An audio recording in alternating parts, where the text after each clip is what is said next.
Bushcraft 412 here, and we are doing another MTech knife review. And I just want to say real quick before we get into this that we do have a subscriber giveaway going on. So if you're not subscribed, get on my channel and get subscribed and check out my video for the giveaway. We got a couple cool things that are going away, and the drawing is not until January 26th, so there's still plenty of time. And right now, like, we don't have a ton of entries, so you know your odds are good of winning. So get over there and get signed up. Here we go. Oh, this one is the MTech Model 489. This is one I believe I got off eBay, perhaps, probably. $9.99. You know, I'm kind of in love with these budget MTechs right now, but this one is actually a quasi fail, unfortunately. Typical sheath from MTech. The nylon, good healthy belt loop. Just stitched down Velcro retention strap, which I wish it was a little more, but it's a $10 knife. But that isn't the reason why this knife is almost a complete and total fail. I really like the design on this dagger. I really wanted to like this a lot. You know, I thought it was a neat design, and this, of course, is complete and total full tang with wood overlays, metal finger guard, dagger. About an 8-inch blade length. Altogether, you're talking like 15 inches altogether. Decent thickness for the blade. It's thick enough where you don't have to worry about it breaking. I thought this is actually going to be a great find. But when I got it, not so impressed. Number one, MTechs are really hit or miss from what I've bought so far.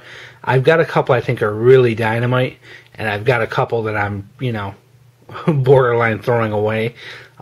This one here I really like the design, so I hate to, you know, throw it away, but this is just never a knife I could put into full use, and we'll go into it. First off the bat, you know, I figure with the metal finger guard, full tang, this would be something really tough, but the blade has a little bit of a flex to it, which I don't like, especially seeing how thick this is. This is, you know, a fairly thick blade. It shouldn't flex much at all. And I do have the other MTech Dagger, which is kind of a ripoff of the SOG Fusion Fixation Dagger, and that one has very little flex to it. This one has more, and it's a thicker blade, so it gives me some concerns about the steel and the heat treating. Plus, if you do flex the blade, you get a lot of creaking in the handles, which I don't like, which says to me that, you know, this thing is flexing the entire length of it rather than just, you know. So I'm a little worried about the steel. And this is 440 steel. They don't specify whether it's A, B, or C. I'm assuming it's A. But who knows? This could just be one that has a bad heat treatment. I'm not sure. But, you know, hey, maybe I'll buy another one and see. But, you know, because I do really like the design. And that's the shame about this. I really love the design. Just, you know, the knife's not the greatest, you know. Serrations are pretty much a joke. They are not sharp the slightest bit. Blade is okay sharp. I mean, it's not sharp enough to cut paper. It's not sharp enough to take hair off your arm. That's something with 440. It's something you could definitely, you know, get that really sharp in a minute, but it didn't come so out of the box. It is only one-sided, you know, which it doesn't advertise that when you buy it, but, you know, oh well. The big complaint I have with this is there are a bunch, and you can see one right there in kind of the glint of the light. There are a couple nicks on this blade, on the edge. Right where that glint of light's hitting the blade, right kind of towards the bottom of it, you'll see the nick. And there's a couple others. If I can get the light to go down. Tough to see, but there's like 3 or 4 nicks in the blade, which kind of stinks. I know MTech's quality control is poor at best, but this is the first one I've gotten with this many problems with it. The handles, you know, a lot of spots where the paint is just not even painted. It's really like uneven, which that's fine. I don't care about that. It's going to rub off anyway because it's just paint. But my big major concerns about this is, one, the flexing of the blade. It just does not feel strong, and I don't feel it's trustable. And then number two is those nicks on the edge are... Oh, there's a good one you can see.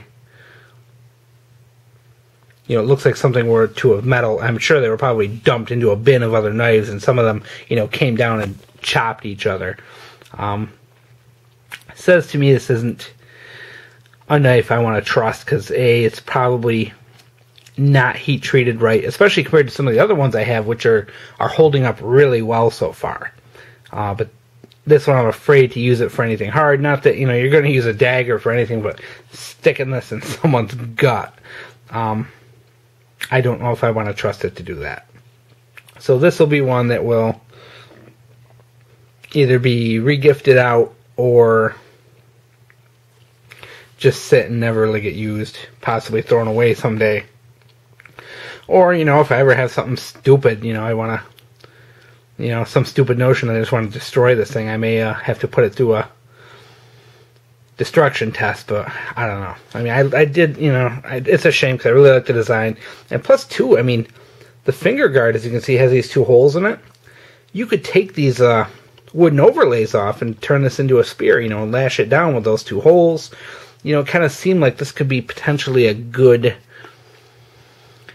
SHTF knife, because you'd use it as a dagger for fighting, and you could use it, as a spear for hunting, and it seemed like it would be kind of multi-purpose, nice little thing, but, I feel like I can't trust it, The flex is just too...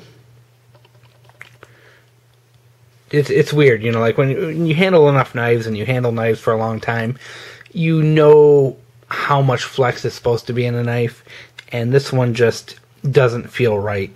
I think part of it might be the design. It may need a fuller down the center or something like that to give it a little more rigidity, because it is an 8-inch blade. It's a longer blade, but with the thickness, you wouldn't think that would happen. But I don't know. Don't trust it, but I do love the design. Fortunately, I really do like it. And I hate when this happens, when you do, you think you found a nice budget knife, and it kind of like, it doesn't live up to even the budget expectations. For $10, I might buy another just to see if it has the same flaws, and if this was just a fluke. But, at the same time, I'm iffy, because, $10 could buy me a decent knife from some other companies. I mean, $10 will buy you a Mora, So, like I said before, these MTechs, they're hit or miss. I really wish this one were better. And I wish I had better news for you on this one, but not to say if you buy one, it won't have the same problems. But, oh well. I hope you enjoyed, and once again, join in my contest if you already joined in, and I got some cool stuff to give away, so hope you guys enjoyed.